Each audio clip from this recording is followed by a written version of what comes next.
Okay, we are live, and hello, everybody.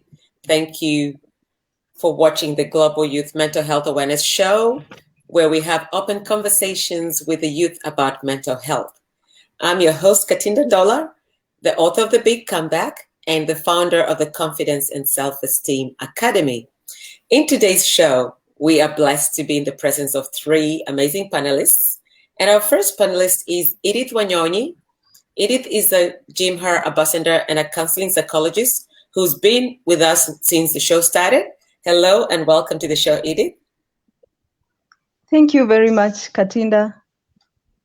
And our second panelist is Dr. Igweshi Agustin.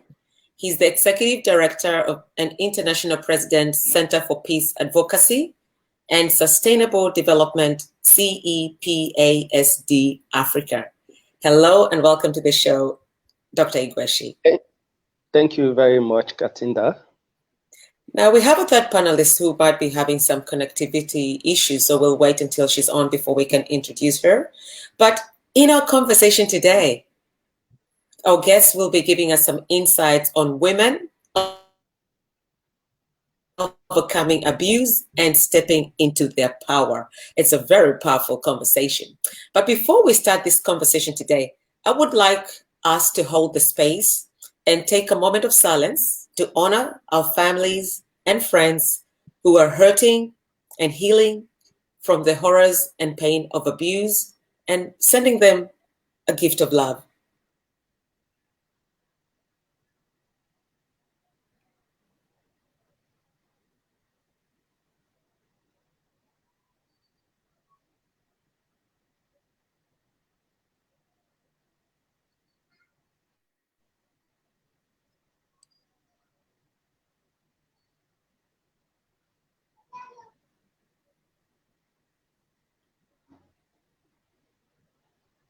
Okay.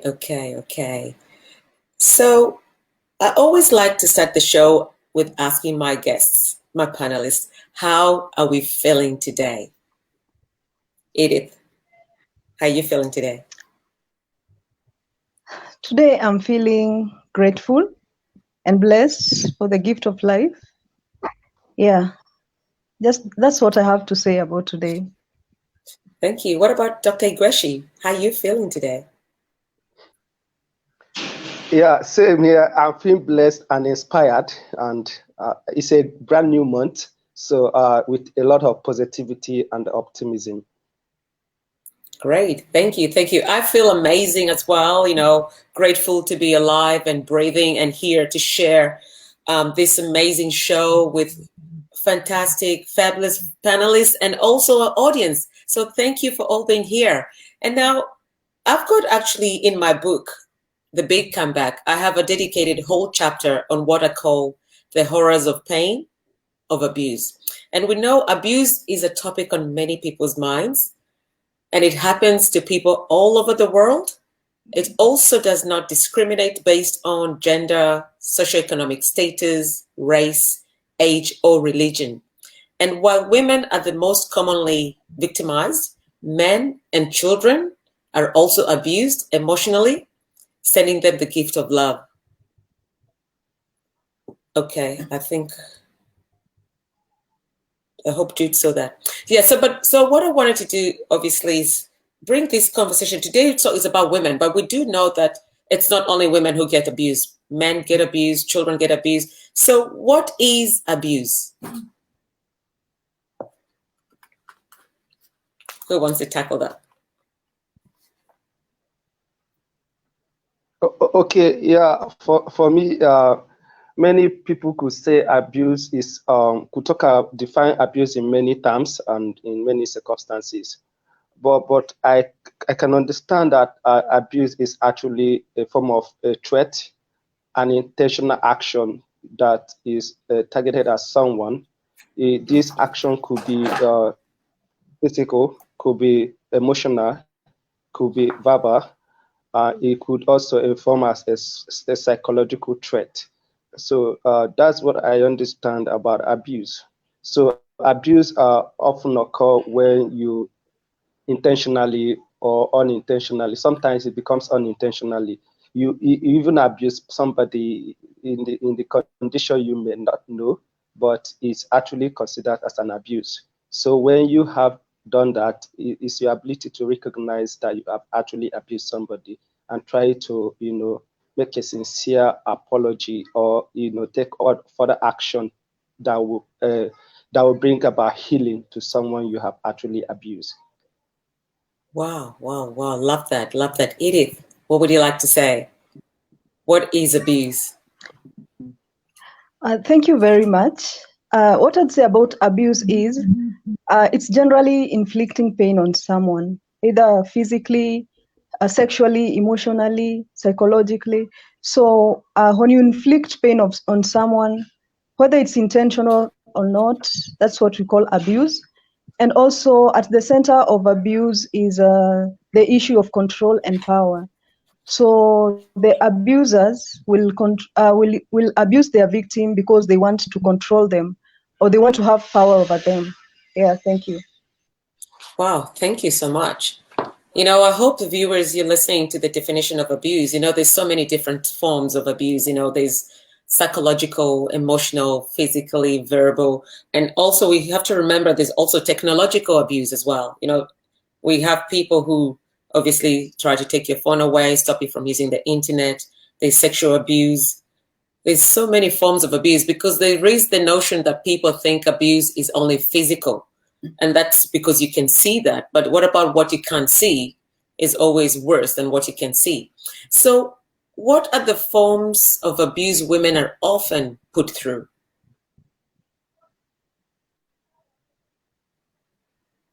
Who would like to tackle that one? Okay, yeah. Women actually are being abused in many forms. So I think the most common abuse women that is very, very common now is sexual abuse, which ranges from rape, molestation, intimidation, harassment, and all of that.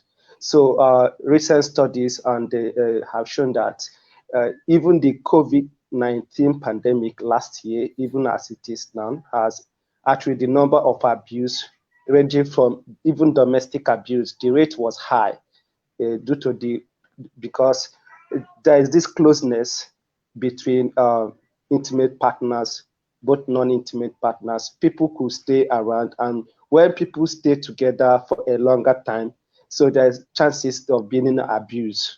So the recent, I think the most common one among women are domestic abuse, sexual abuse, a form of rape, intimidation, harassment, and all of that. So for the past 2 years, maybe as the pandemic started, there was a high rate of abuse among women around the world, not just in a particular country. It also increases around the world because there was a lockdown which made people to stay at home. People who could stay away from their spouse, stay away from their partners, but they became closer, and there was a chances of being abused, maybe where they refused to accept a kind of condition, and there was a force to do same, or there was a kind of intimidation or control or exercising that power over them because they have that control over them and abusing them in different, either as abusing them in different form. Yeah. Thank you. Thank you. Yes, that's very deep. That's very deep. Edith, what do you want to add to that? What are the forms of abuse women are often put through? Okay, I'd say that there are different forms. And so we have like the emotional and verbal abuse, where you find that someone will belittle you in front of people, or they will control you. They will want you to say where you are and keep constant communication. They want to check on your phone or the passwords. Like they will abuse you. Even they will use verbal abuse and demeaning words. And also we have like financial abuse. So this person will ask you maybe to leave your job. They will want to control your finances, or they will even make financial decisions without involving you, and maybe it's your finances, then we have sexual abuse. So they will abuse you sexually, and even it even happens with couples. So someone will abuse you sexually because they feel like they own you, something like that. Yeah, so those are some of the forms of abuse that women go through. Thank you. Wow, wow, wow. Yes, yes. Sometimes I always think also some women who go through abuse probably don't even understand what's going on, because they don't understand whether it's, especially when it's verbal, you get so comfortable with hearing that all the time that you lose the normality of what is abuse to you, because you become numb to the situation. So, are there relationships between abuse and the mental health of these women?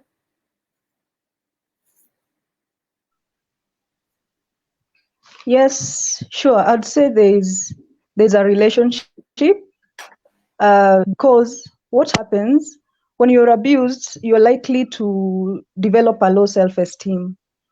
That's for So sure. emotionally, you're not right. You're not feeling well. So some of the mental health issues that could arise from abuse could be like post-traumatic stress disorder. So you'll find that someone maybe will have like frequent flashbacks of the event, especially if it's sexual abuse. They will be fearful, and also they will be reliving like the experience. Then a person could develop anxiety. So someone could be anxious, they'll be fearful, and some people even develop the panic attacks. And also there could be depression. So you'll find that a person becomes hopeless and helpless, and they will feel worthless. They will have suicidal ideations. They will lose interest in themselves and even interest in activities that they used to enjoy before. They will want to withdraw from other people. So yeah, True. these are some of the signs that abuse is linked to mental health. And also, some people just developed a learned helplessness. So this is whereby someone feels like they are supposed to be abused. Or how could I put it? Like someone feels like it's their fault that they are being abused. So they develop this learned helplessness. And so when they are abused, they feel like it's okay to be abused. Yeah. Wow, wow, wow, wow. Thank you. I see here we've got some comments. Anna Coletta Peduka, she says, true, other people normalize abuse and blame themselves for whatever is happening to them. Yes, that is very true. Dr. Igweshi, what would you like to add to that? What's a relationship? What is your idea of what's a relationship between abuse and mental health for these women?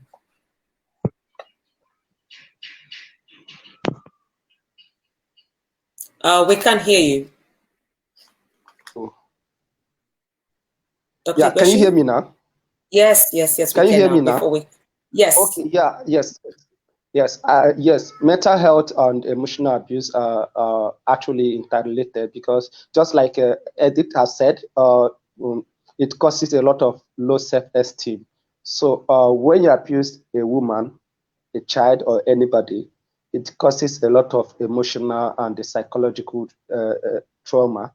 If not well relaxed and taken care of, it could lead to a very low self-esteem. That is, the person trying to reflect, imagine what has happened. It makes the person become unproductive in his or her place of work. And also in dealing with other activities the person may want to do. But each time he sees the abuser, it also reflects on the person's mind, and it causes the person to have low self-esteem and self-control to do some certain things he or she want to do. So it has a lot of effect, and is actually what we should be discouraging from abuse, because it is also cause a lot of low self-esteem and causing a lot of uh, production, like women that are productive, and when you abuse them, they become less productive, because many women are very emotional. So when you tamper with their emotions, it actually affects them psychologically and emotionally. That is so true. I know that for sure to be true. So what are the predisposing factors that contribute to women being abused? Well, for me, one of the factors are power and control. So men feel that they have power over women. They can actually control them or take overpower them in some certain things they want to do. Some of them, these powers include financial power. If a man feels that he has a lot of money and has financial power over a woman, the chances of he abusing a woman is very high. And if there is no legislation that prohibits such actions, you see that it continues to exist. Some other factor could be what I could call uh, paternity, like when you're trying to have control and say that you are the head, you want to be on top. Yes, yes. You are the man, something that way. That happens mostly between intimate partners. They try to appease them because they feel that they are the most important persons. They are the all and all for the women. So these are some of the factors I could pinpoint to say they are actually one of the predisposing factors. Yeah, but in this case, the factors is more about the man. Really, what is, like, I'm trying to think, what is it that a woman would possibly do to create that problem as well? Because I know we're talking about women getting abused, and we're saying the men want power, they want control, they want everything. Is there something that a woman might be doing that might create that problem? Igweshi, what's your thoughts on that? Yes, women could actually create such to for them to be abused by men. Actually, their sense of attitude, their sense of belonging, when they perceive something like they do not control some of the things they do, or they want to also feel inferior. Maybe too, some women has want to feel have that power over men. So in order for a man to not feel intimidated by a woman exercising such power, he tried to take control, thereby it will lead to abuse. So women also contribute a lot of factor, a lot of things for them being abused, and some of them who do not have formal knowledge and education about these things don't know how to go about them. So when you do not have knowledge or education about how you react to something or how you take action on a certain situation, you begin to see that it will actually cause someone to abuse you. Wow, wow, wow. Edith, what would you like to say about that? Katinda, I beg to differ because I don't think it's the fault of the woman for them to be abused, but I think they're just some underlying issues that could predispose the woman to being abused. For example, if the woman has a low self-esteem, they're likely to get abused because maybe they're likely to get abused because they don't believe in themselves. Yeah, so that is one of the factors. Then I would say issues like unemployment, and maybe you're not employed, so you don't have financial stability. So it's easier for a man to control you when you don't have a say in your life. Then we have other issues such as environmental issues. If this woman was brought up in a hostile environment, a hostile home, and could see the mother being abused, such kind of an issue could make them make unhealthy decisions, unhealthy relationship decisions. So it could make them get into an abusive relationship and stay because they watched their mother go through the same and maybe she stayed. So yeah, so those are some of the issues. the predisposing issues that could make a woman get abused. Yeah. Thank So I you. see here Elizabeth Jani says, this is one of the major causes of mental health issues among women and children. They also turn to substance abuse for self-medication or as a coping strategy. Yes, that's something we've seen a lot that's happening as well. So just moving forward, at what point do we say, oh, we've got, okay, finally you're here. Hello, I'm so sorry. Hello, Dr. Madeline. I couldn't get into the room at all. The technology was working against me today. That's okay. So thank you for joining us, Dr. Madeleine Gomez. I'm just going to introduce you. You're doctor in metaphysical science, pranic healer, mind wellness advocate, mentor, and business coach. Hello and welcome to the show. Thank you. And again, my apology for being late. I've tried everything to get into this room. That's okay. We understand technology. So we were just talking about what are the predisposing factors that contribute to women being abused. What would you like to say or add to that? I absolutely believe in roots and patterns. If a boy grew up in a house where a woman got disrespected and got abused already and had a father of do as I say because I am the head of the home, then the roots are already planted for that type of behavior in adulthood. And it's the same for women. If they noticed and saw that their mother got abused, the roots are already planted that it might be okay, or it already broke down their self-esteem at that stage. So on a very low self-esteem, you attract really who you are. So you keep on attracting the abuser into your life. So it's all about what did you see and experience as a child that you're bringing into your adulthood and your adult life. What do you repeat in your patterns in your adult life?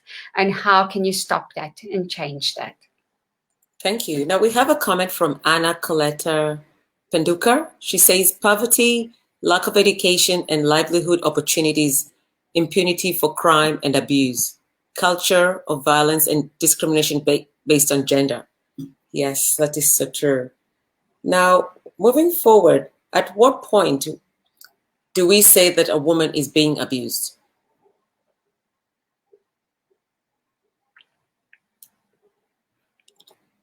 Who wants to go? Can I answer? Yes, go for it.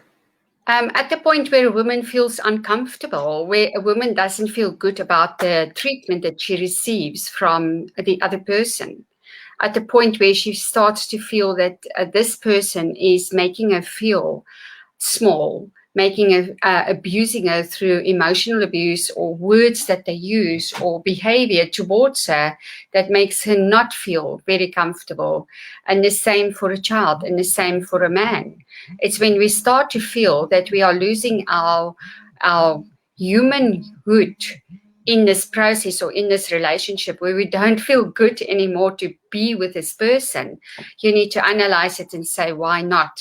Are you getting abused or are you not getting abused? What is it that's happening in this relationship? Wow. That's a lot of learning right there. Dr. Igweshi, what do you want to add to that? At what point do we say that a woman is being abused?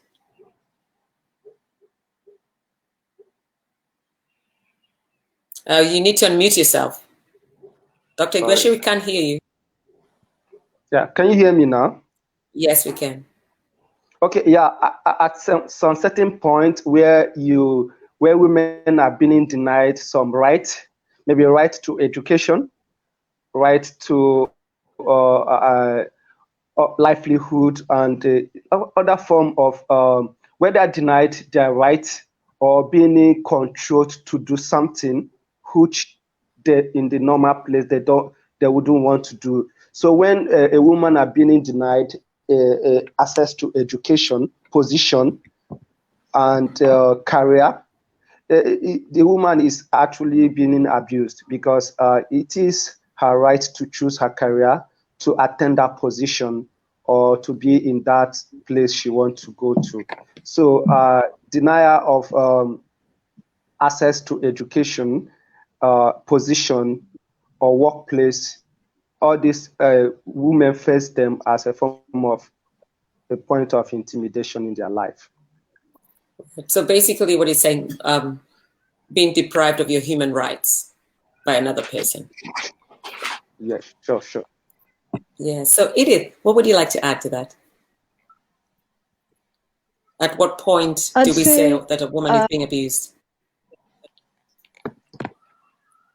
Okay, Sorry, I'd say ahead. if the woman starts becoming reserved or distant, I'd say that the woman is being abused. If they begin isolating themselves, if they start like canceling appointments and maybe not going to work, if they begin losing interest in activities that they used to enjoy before, and also if they start exhibiting excessive privacy concerning their personal life, and always wanting to keep constant communication with their partner, and also maybe coming late to work, having physical signs of abuse. You'd see that the woman maybe has marks on their bodies, and they are making excuses about the marks. Yeah, so those are some of the signs that I would say that a woman is being abused. Wow. That is so insightful, so insightful. So if you just joined us, we're talking about women overcoming abuse and stepping into their power. So please click, share, comment, and invite your friends to watch and ask questions, because this is a topic that affects a lot of people. I know if you're watching this show, you know someone who's been abused, you know someone who's an abuser, or maybe you're an abuser, maybe the one who's been abused. But please click, share, and let's just support each other in getting to know where we can get help if we need help as well. So moving forward, what are the effects of abuse on women?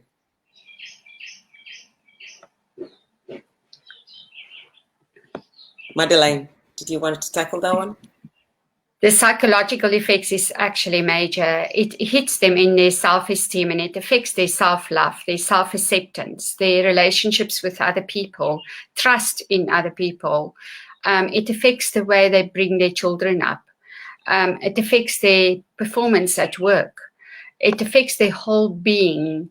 And I'm very passionate about that, because doing the work and the counseling that I do, it's fixing all those wounds within a person that's been caused by abuse. So there's so many factors playing a role, but so many effects thereafter. I would say the biggest one playing a role in the future of abused women is the self-esteem that's been impacted.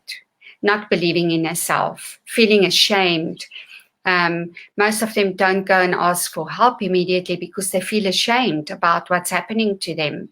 Then they are scared that whoever they're going to ask for help is not going to believe their story.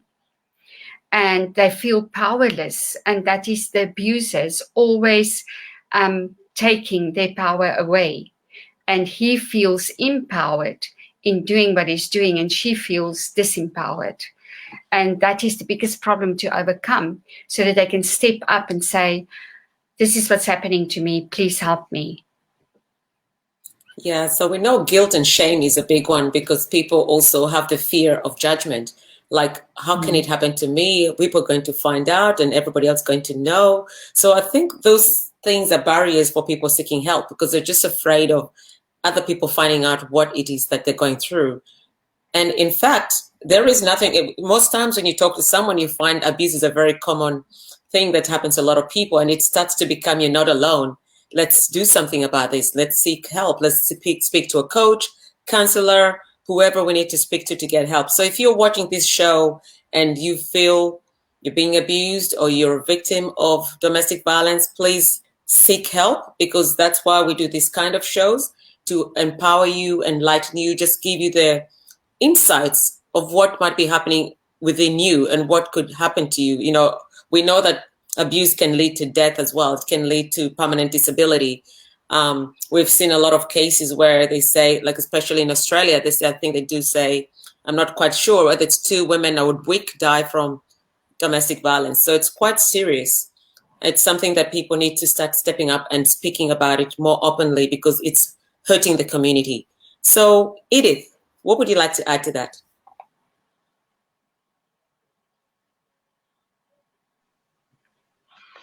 You know, like we've said, the effects of abuse are very detrimental on a woman. So we have the physical effects, the psychological effects, and even social effects. So yeah, the injuries that could even lead to death, and the psychological effects that we've already talked about could lead to PTSD, depression, and also anxiety issues. Then people will withdraw from other people. It will be very difficult for people to trust others, and also just make healthy relationships. It becomes very difficult. Yeah, thank you. Thank you. Dr. Igweshi, what would you like to add? Okay, just like others have said, it has also financial effect on women. Yes, abuse has a lot of financial effect on women because when a woman is being abused, she becomes very unproductive in some certain aspect, both in her workplace, which may affect her finances. So if a woman sells something in the street or sells something in the shop or trade or do businesses, and she's often abused, you see that her rate of production or her rate of coming to shop or to be productive in doing that business declines. So this affects women a lot, and also it affects them emotionally. Just like I said before, women are emotional, and when you abuse them, they become so down, and it also affects their well-being and livelihood. Yeah, another thing I think also abuse can lead to women being homeless, you know, because if they decide to leave and they don't try to seek help or they don't know what to do, they could be not necessarily homeless because they want to be homeless. It's because maybe the man kicks them out, locks them outside, and they've got children. I know we know cases of people who a man has thrown the woman out when she's got a baby, the baby and her out in the cold. And it was one of those things, she didn't speak to anyone. Nobody knew this was happening until she was really in the streets, which was very a disaster kind of scenario. Yes. So I see, Madeleine, you're shaking your head. Did you want to add something else there? I actually want to add something interesting, and I had it in a case last night with a lady that I spoke to. And they're not only getting abused at home or in their comfort zone, but they're also getting abused in courts. So the courts are playing a major role in allowing the abuse to continue. I spoke to a lady last night, and she's been in and out of court for the last 5 years trying to get divorced from her ex-husband, who is a major narcissist.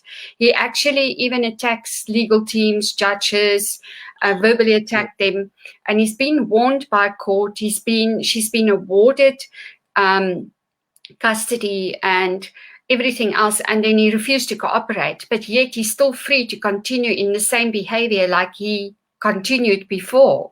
And last year he took her through the court 12 times on petty things. He was literally using the court as his playground to financially ruin her, which he successfully did. So she's got no money left to defend herself or to look after her family because he's not paying maintenance. And I believe the courts need to shape themselves up and start to come to the party. And we need to do something about that, us that's aware of it and passionate about it, and get it to change so that when a woman gets to court and it's an abused woman, please do something about it and get this divorce case or whatever it might be over and done with ASAP, so that emotional abuse doesn't continue for too long, and also so that there's strict rules around the behavior of the two and the interaction, especially when there's children, because these children are getting dragged through this now. They become part of this, and then now they change their behavior and they become narcissistic towards other people because they've lost their empathy, sympathy, they've lost their feelings, they numb themselves because of what they've gone through at such a young age. Yeah, and then that becomes their life when they get older. So if they're boys, they become abusers, and if they're girls, they become victims. So the Yes. cycle just continues. It never Yes. stops.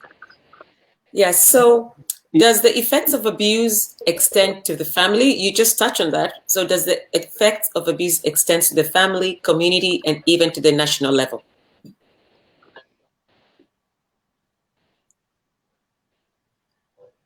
Who wants to take that one? Oh yeah, sure. Effect of abuse extend to the family, community, even at national level. Um, just like the effect of abuse, when somebody is abused, maybe is the person is forced out of home or something that way, and he begin to have some kind of emotion and have some kind of staggering emotion and goes out of the way, and she's hit by a vehicle or just out of commit suicide, because people commit suicide out of abuse. Somebody who has been abused may actually thought he or she is not worth living, and they probably commit suicide, which may probably have effect on the family. Maybe the person could be the breadwinner of the family, or the person could be the somebody providing for the family. Even the person could be somebody who will stand for the community in the future and defend the community, or somebody who could lead the country at large. So just yesterday, I saw in national news here in Nigeria where I saw on the news a picture of a young lady dumped in a gutter in Nigeria here. So I don't know if it were abuse or something, he got some kind of abuse or abused by her boyfriend or the kidder or some kind of intimidation or something that way. So if that lady has a future to lead a community, lead family, lead countries, and that life is being wasted, and it has a way of affecting the family, the community, and the country at large. Wow, wow, that's very insightful because, people don't see the depth of what abuse does to anybody because it really goes deeper and it affects your gifts to the planet. You don't use your gifts properly because of what's been done to you. So you're not able to fully fulfill your life purpose. Yes, Edith, what do you think? I think abuse incapacitates a person. So at the family level, when the children are watching, like what are we teaching them? So these children in future, they'll become abusers. So they are already incapacitated at that level. Then at the community level, also there are people watching around, there are children, there are people who are growing in such a community, and maybe let's say the cultural norms and those norms that allow abuse. So it's very important that we speak about these, especially at the community level, because I think this is where it all starts. And then also these people the victims are incapacitated mentally, physically. So there's no way they'll be able to contribute to the economy of a country. So it also affects the country at large. Yeah, thank you. Thank you. What about Dr. Madeleine? What do you want to add to that? I feel it has a huge effect on the future of a family as well as a community. Because women are nurturers of the communities and they're nurturers in the family. They're the pillar of strength and the emotional pillar in any family. And when she's down, the family's down. They lose their power. So it's got a much deeper effect than just the abuse on her as a person. It's literally the family's falling apart, the community's falling apart, and whatever she could have done to contribute to a better future for all has now been hampered and tampered by this abuse. Wow, thank you so much for that. And do you think abuse can stop women from stepping into power? Like you already mentioned before, Edith, you said about also even Igweshi. So when a woman is abused, it stops her from living her full potential. So Can you go deeper with that? Yes, for sure. I think it stops her because it hits you in your self-esteem. If you don't have the self-esteem, you will not be able to step into your own power before you can step into power. We all know from our positions in life, in business, and what we do, you need that a certain amount of inner strength, inner belief, to tap into your inner wisdom before you can even start to influence people around you. So imagine this woman in pain, in emotional pain. Emotional pain is the worst pain that we can actually can carry with us into, because it affects every area of our lives. It affects our relationships, it affects our finances, it affects our health, it affects everything in our life. So it definitely does play a big role in her moving forward, stepping into power, or it could be the other way, seeking power to feel better. So it's got both ways it can go, but it does affect a woman and taking on a more powerful role. Maybe she could bring change into a community, but because of her shame and her guilt and the fact that she's been belittled at home, she hasn't got the confidence to step up and do that. That's very true, very true. Igweshi, did you want to add to that, Edith?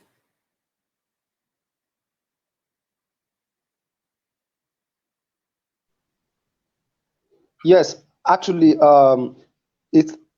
abuse actually stop women from attaining their full potential or reaching to a very important height in the society, because when a woman is being abused and it affects her and it causes of a lot of low self-esteem, this actually decreases her level, the level she will attain in life. So looking at it, looking at it this way, the power of a woman to attain a particular position depends on how she has been able to, put through some certain things in life. But when a woman is constantly being abused, it actually drains her and draws her back from attaining her full potential, which stops her from getting to that power she might have, dream of attaining. Thank you. Edith, what would you like to add to that? Yeah, I'd say that abuse makes women become reserved. So it takes away their power. They cannot speak for themselves. Their self-esteem is damaged. So, and then they develop a feeling like they've been conditioned. So the society makes them feel like it's not good for a woman to lead. And so they will become reserved and they will not be able to live their full potential. Yeah, thank you. True. Thank you. Thank you. Yeah, I know. It's interesting because it looks like with the common thing about being abused is people's self-esteem being impacted very badly, because once your self-esteem is impacted, first you have to build that up. And that takes a long time if you get the right help. There's a lot of people who don't even know what we talk about self-esteem because they don't really know the effects of abuse in that way. But I do find that when you don't have self-esteem and you don't get it built, you don't build it up because you don't know the resources or the tools or the people to speak to so you can get the help. You can be there for more than 10 years. And that's why sometimes you could be 20 and by the time you wake up, you're 30 and you don't really know what happened to your 10 years because you lived in a bubble of abuse and just didn't know what was going on. It became your normality. That became your normal. And that is one thing, I guess, through this show, talking about self-esteem as well. Like once you find your self-esteem is compromised, when you're with someone, how good do you feel when you're with them? Do you feel energized? Do you feel empowered? Do you feel disempowered? How do you feel around them? Because those are small indicators of the person you're with. Doesn't make you feel great. And obviously that takes off your confidence as well, takes off a lot of things. And that is just a good way to start the process of elimination, what is going on in your life. So can abuse make women develop apathy or power?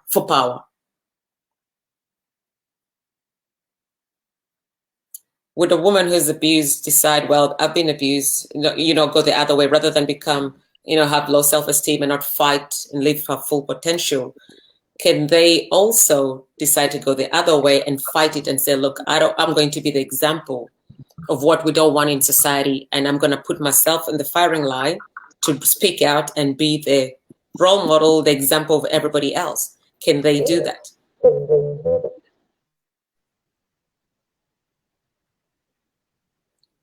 Who wants to go? Yeah, sure. Yeah, women could develop apathy if they are abused, because they will feel that maybe if they go there, they will actually become more abused. Because when you have an apathy for something, maybe you do not intend to doing it more, or you do not intend to further go for it. So women who develop apathy from abuse do not tend to go further for other positions or other things in life, because they may feel that if I go there, the abuse will become worse and all of that. And there may be no legislation to control the abuse. Others may actually want to do that, to be able to push for legislation that will stop such an abuse and all of that. Thank you. Anyone else wants to add anything to that? No? Okay. Now, how can women overcome abuse? What do they need to do? We talk of asking for help, speaking to a coach, a therapy, finding things to do in the community where they can be in groups where maybe women go to socialize and encourage each other, empower each other. What do you think are some ways they can overcome abuse?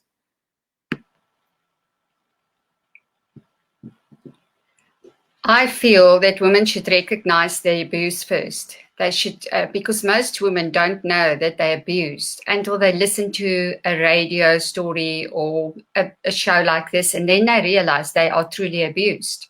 So they get so used to the treatment and they tolerate it over and over, and they would leave the man and go back to him 10 times, feeling guilty, feeling bad, while he's playing up his games to get them back again. And it's a backwards and forwards, not realizing they keep on going back into the abusive environment and repeating the cycle again.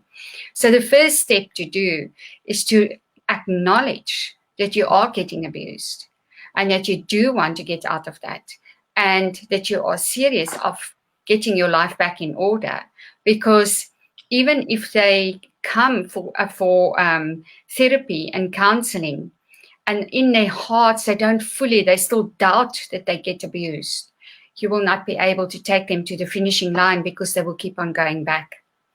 So first of all is, what is the abuse that they endure and the effects it had on them?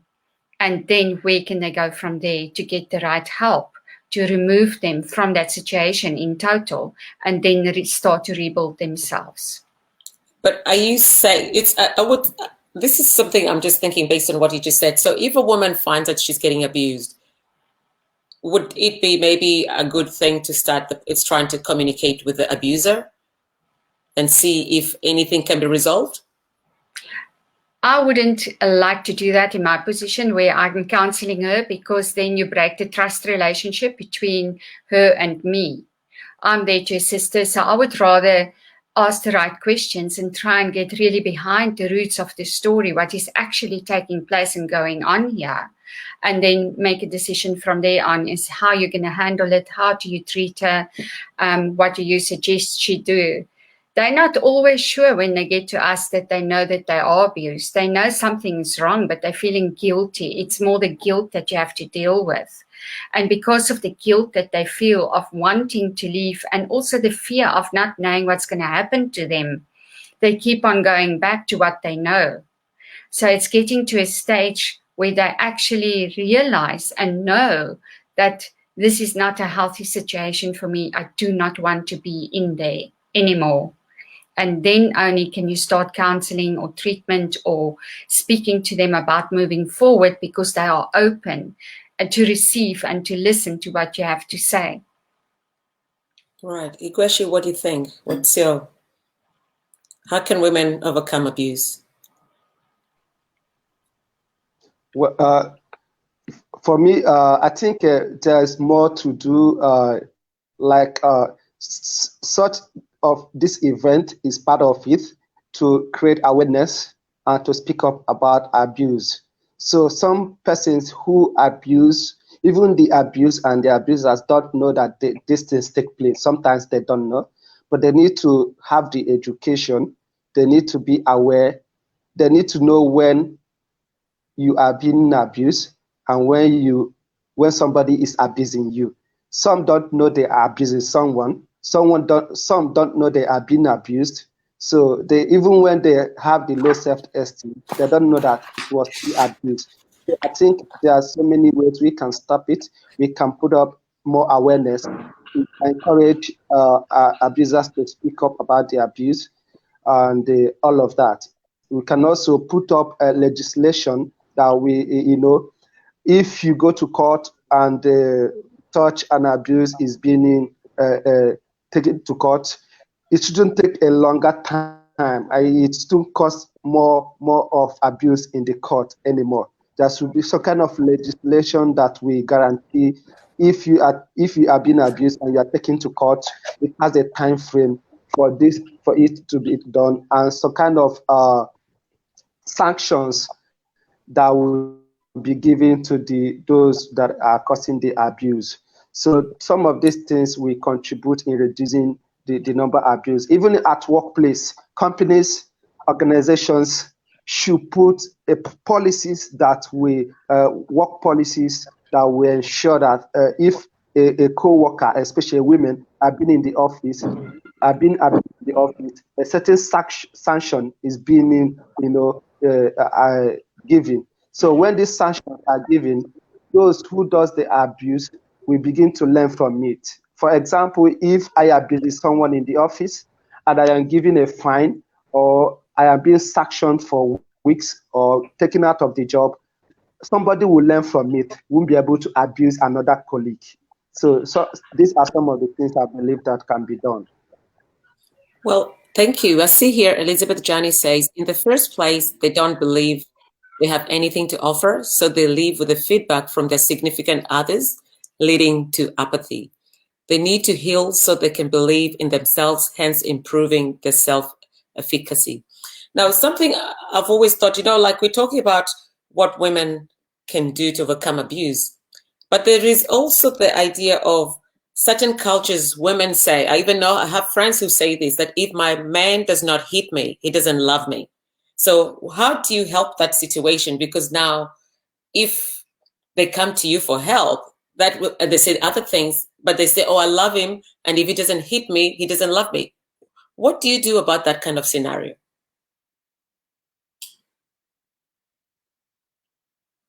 Madeleine or Edith?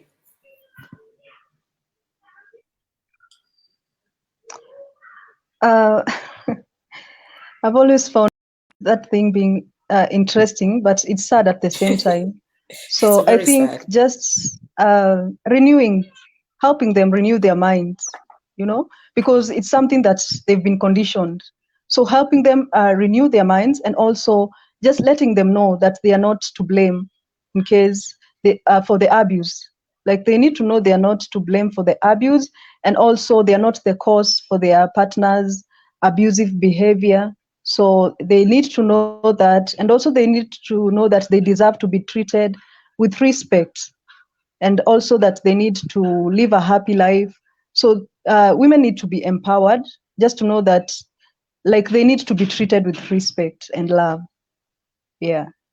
Thank you. What about Madeleine? What do you say about that? So if someone comes to you, they're saying, I'm being abused in other ways, but if he doesn't hit me, I think he doesn't love me. So it's a mindset shift, but it's very ingrained in a lot of people. So how would you help a person like that? It's a very difficult one because it goes deep. It comes through generations and generations, and now you're dealing with a cultural belief, or or a family belief, or a belief that she grew up with. But my answer is always, what do you see as love? What would you like to experience as real love? Would you like to experience a person who rather cuddle you and kiss you than hit you? Which one to you would be love? Because if the husband or the boyfriend that hits you is love, then where do you draw the line?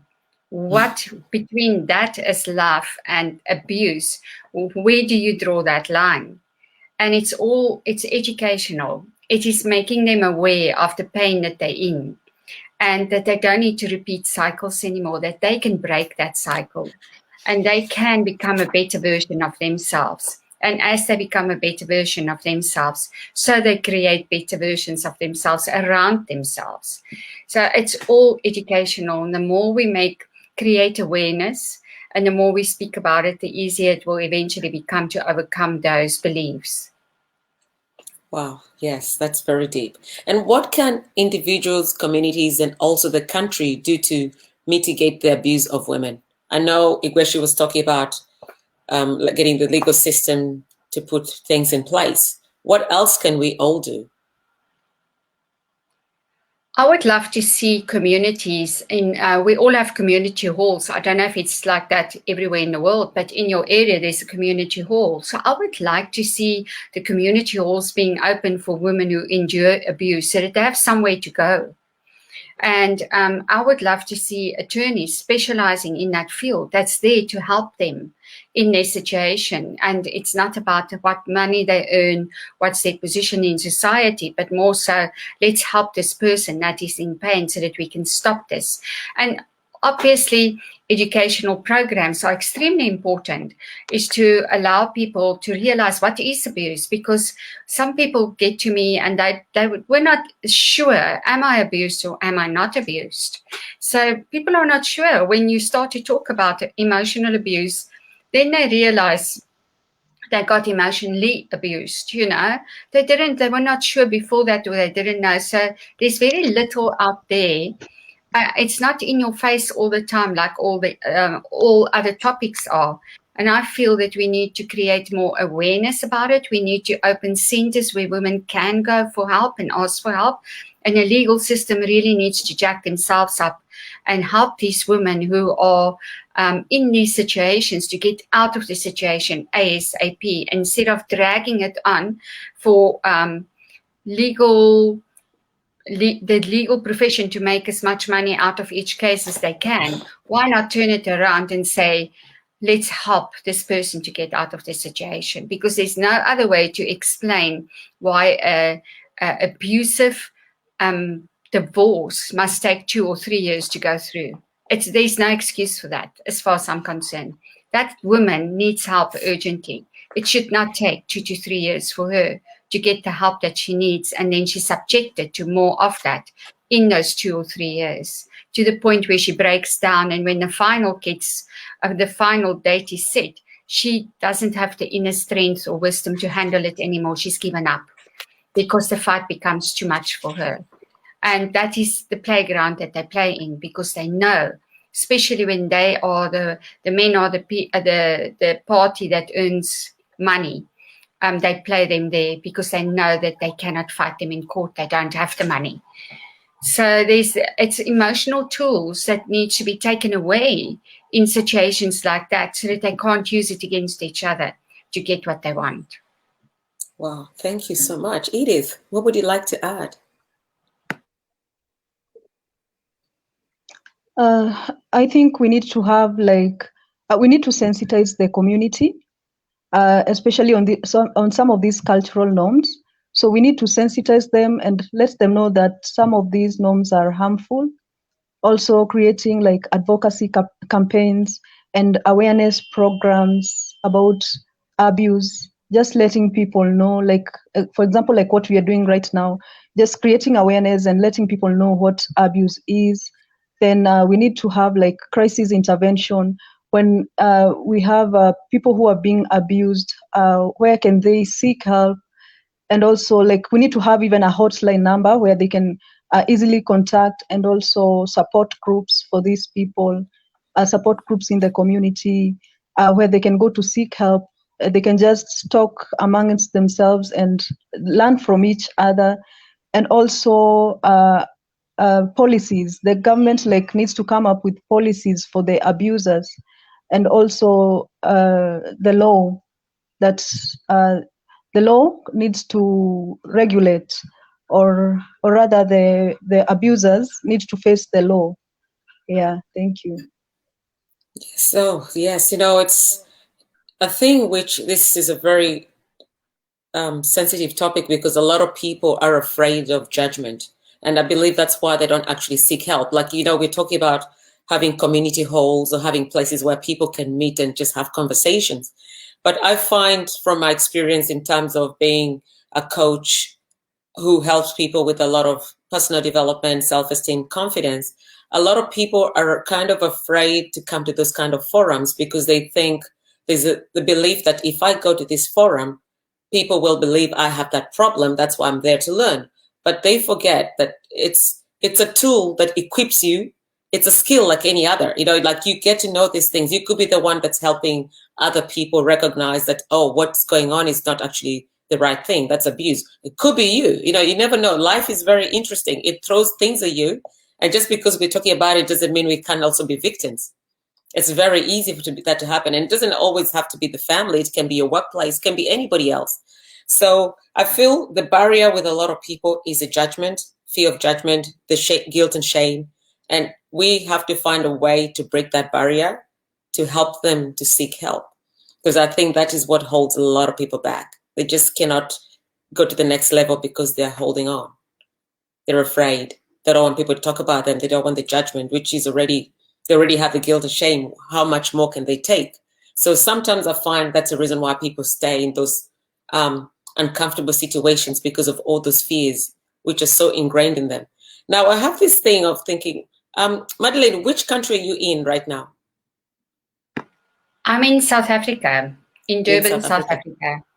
Okay. And Edith is in Kenya. I'm in Australia. So do you have a hotline? Because the whole idea why we do this Global Youth Mental Health Awareness show is just to make people aware of all the places they can seek help. Because we're talking about what could happen, but what is available right now for people who might be in those situations? Where can they go to get help? Now, in Australia, we have a hotline. I don't know in South Africa or Kenya, do you have a hotline for people who are going through abuse at all? We have a helpline, but I'm not sure if that only specializes in women abuse or abuse. I think they specialize in anyone asking for help. I would love to start a hotline for this kind of situation, because I have family close to me who's been through this abuse for 15 years. Oh. And she felt like she had nowhere to go. You don't want to go into the community where you are because you're not sure, you get it. It's the shame and the embarrassment, and you're not sure who's going to speak to who. And then the stories, your personal stories, are running around ahead of you, which there's a lot of cultural problems there as well. And I would like to establish a hotline where women can phone in and they get help from the time they phone in up to the time where they find a place to stay that's safe, because this is what we've done for this person close to me. Within a month, we had a safe space to stay. After she made the decision that she wants to leave. It's too much.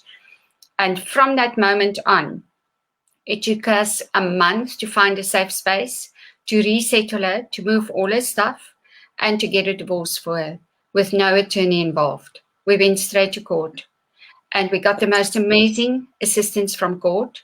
It wasn't drawn out.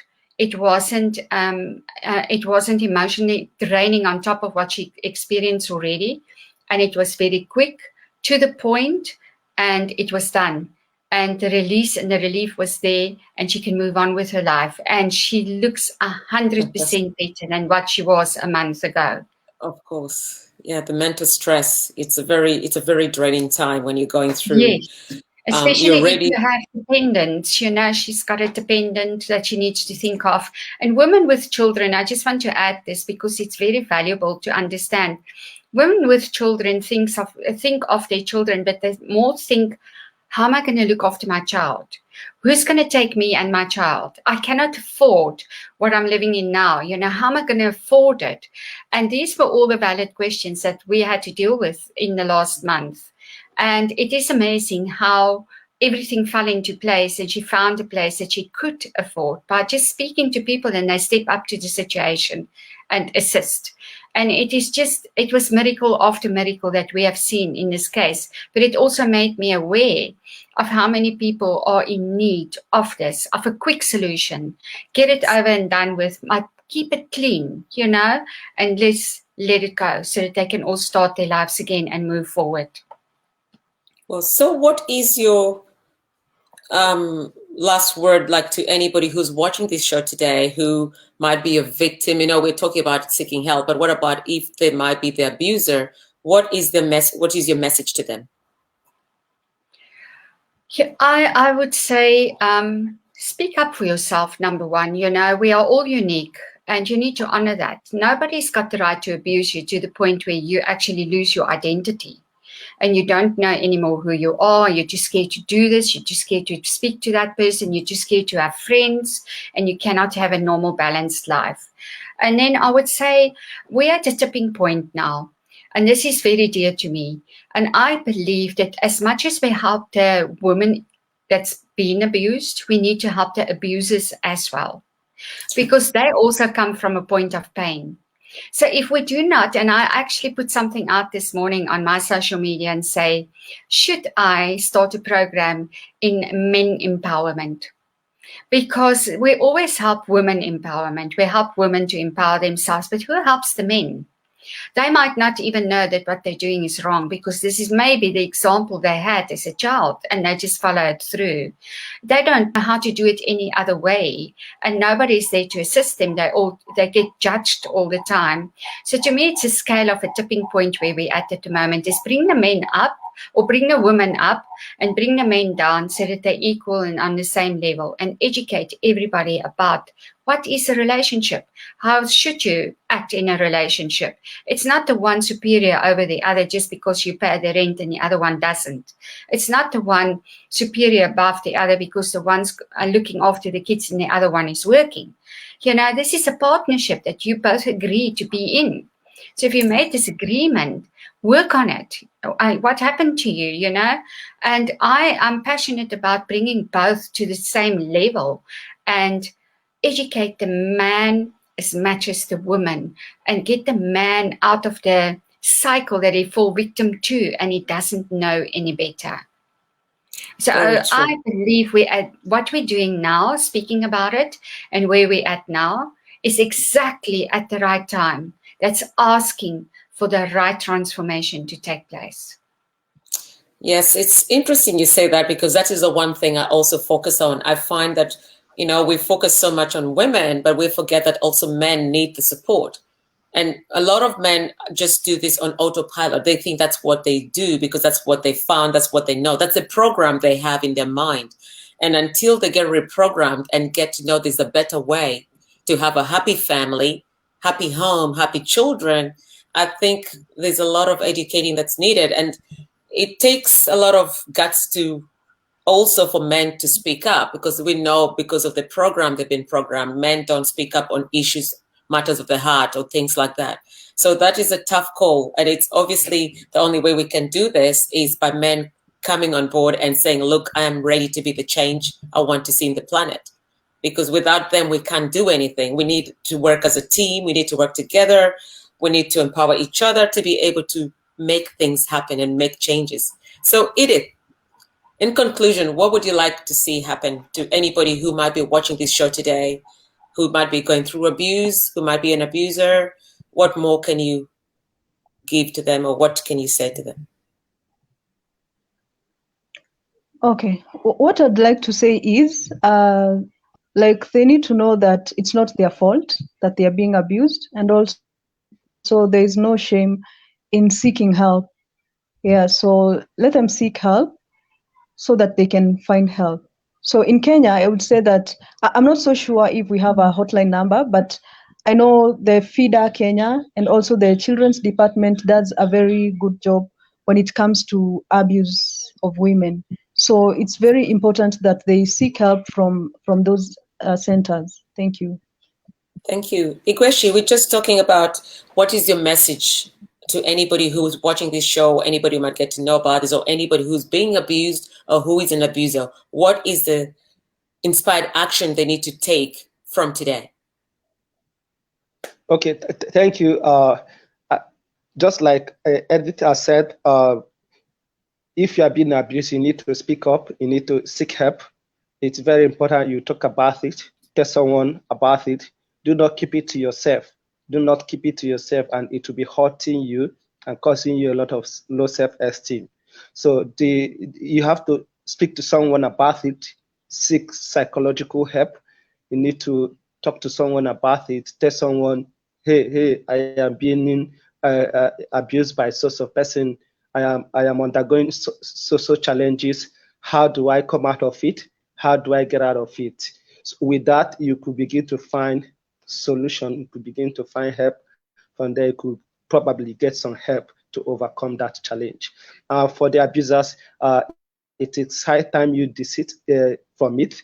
You stop the abuse because it does no good both to you and the person you are abusing. Even as you are abusing somebody, is actually affecting you indirectly, because sometime in life you're going to have someone, or someone may probably abuse your child, which may not go well with you. So stop the abuse. Let's all live together as one. Yeah, there is actually in the movie, there is the movie where Oprah Winfrey was The Color Purple, where they said, what you do to me, you've already done to yourself first. So that is very true. When you're abusing somebody else, you think you're hurting them, but you're already hurting yourself, because you're already hurting. And hurt people hurt. That's why they share the pain. They don't know how to do anything. They don't know how to do anything else. So before we conclude, I know there's so many ways to protect and manage your mental health and well-being. What is one thing you do for yourself on a daily basis to check in with your mental health? Madeleine. I'm on this journey for many, many years already, on the self-development spiritual journey. So my whole lifestyle is all about checking in on my mental health, because I've been there where I lost it for 6 years, and I've visited the dark night of my soul due to a very traumatic experience that I've had. And since then, I became very aware of my feelings and who I am, and making time for myself. So I make sure every night when I go to bed, I have a ritual where I listen to self-development or self-help videos on YouTube, or I do something where I learn something new for the day, and also that calms and brings me down and feeds my soul. I like to do things that feeds my soul. I don't get involved in things that doesn't feed my soul, because I can't participate there and I don't want to. So I try and live a life in peace, connected all the time, and doing what feeds my soul. Thank you very much. What about Dr. Gweshi? What is one thing you do for yourself on a daily basis to check in with your mental health and well-being?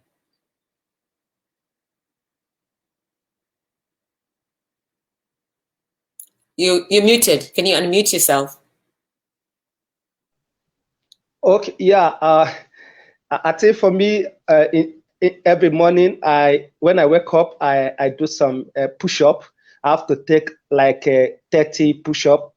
When I do that, I take some water, and I say some acclamations about myself. I am great. I'm moving forward. There's no limit to what I can achieve. So some of such keep me going, and it helps my mental well-being.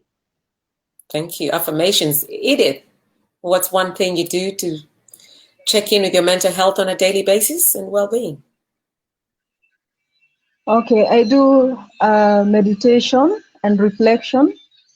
Also maintaining healthy relationships and connections with friends and family, and also physical exercise. Yeah, thank you. Thank you. Thank you. As for me, as always, I always say the first thing I do, I wake up, I drink, I get a glass of water, I look in the mirror and realize that I'm alive, and I'm great at that. I do my gratitude journal, because I'm grateful for the beauty of life. I'm grateful for being alive. I'm grateful that I'm breathing. I'm grateful for the basic things that start my day, like the things that drive us, because without the breath, nothing else happens. So I'm so grateful. Even right now, I'm so grateful that we are able to share, inform, inspire, empower the people watching this. Thank you so much. I can never say enough thank yous. I think thank you is like a silent prayer that everybody needs to learn, because it just works magic. It keeps you grounded. It keeps you in balance. You know, every time I find I'm going out of balance, I just say thank you, and it brings me back to center. So that is my tip for the day. And before we go, where can people find you? Just one place, social media or LinkedIn or Facebook? What is maybe the name on the screen? Is that the name they can find you in social media? Yes, absolutely. Once you type Igweshi Augustine, you see me on Facebook. Yes, that's my Facebook and LinkedIn name. Twitter, you see Austin Sispeth. But this one is actually my Facebook and LinkedIn name. So when you check on that, you get to connect with me. Okay. What about Madeleine? Is the name on the screen how they can connect with you on social media? Yes, it is. They can connect with me on my name, and they can also connect with me on Facebook and LinkedIn. Thank you. Edith? Yeah, sure. Edith Wanyonyi on all my social media platforms. Thank you. If you wanted to contact Jimhar, you can contact Jude at jimhar.org if you want to send an email, or you can just go to Global Youth Mental Health Awareness where you're watching this show, and you can send us messages as well in that platform. So thank you all today for the inspiration, for the empowering conversations we've had. It's been so impactful. I hope everybody watching this has taken some notes, because this is so needed. We need this kind of conversations. We need to start having these uncomfortable conversations, because the reality is our lives, we see people suffering, we see people being abused, we hear about abuses, but sometimes what can we do? We are on the outside, but we also have a part to play.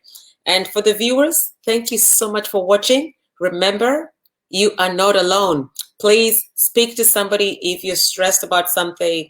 There's always a hotline, or people in your country, wherever you are. And remember, there is good people out there who are willing to help you. So speak out, send us messages, ask for help if you need it. We are always here to support you. And thank you so much, everyone.